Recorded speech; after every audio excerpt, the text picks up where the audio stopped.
One of Norfolk's most recognisable company names is Colman's. The distinctive yellow, the bull's head, the sharp English mustard taste.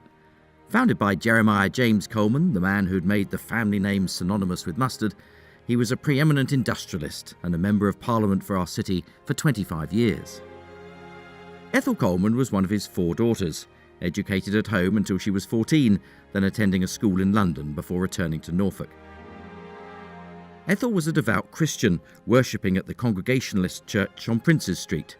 She took little part in the family business, restricted to teaching at the Carrow Sunday School, sitting on 1 or 2 committees and editing the Carrow magazine. However, Ethel will be remembered in 2 important ways. Firstly, for her acts of philanthropy, and secondly, for becoming the first female Lord Mayor of Norwich, based here at the Guildhall. More of that shortly. But let's have a look at the substantial legacy that she left to our city.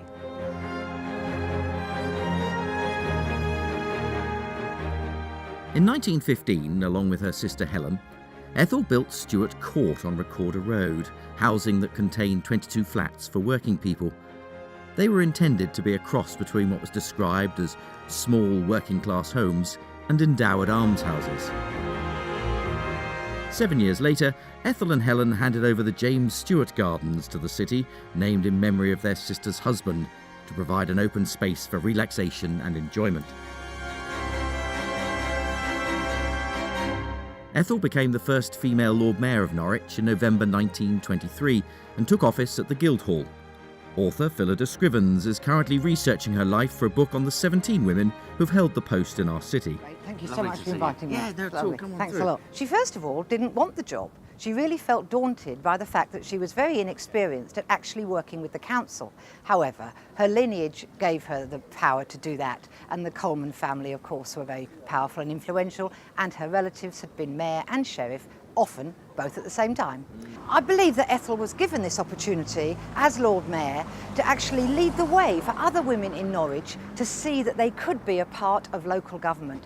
And she led the way for the other 16 women who have come after her. Not that many when you consider how many hundreds of men, but she did make that possible. And I'd like to think that was her lasting legacy. Ethel died in 1948 and is buried here at the Colman plot at the Rosary Road Cemetery. Her obituary describes her well. It read, "Miss Colman came of a family noted in public service and philanthropy, and she regarded these activities as the natural expression of her deep religious feelings. By her generosity to the city, not least in the gift of Suckling House and Stuart Court, she more than gave substance to her beliefs.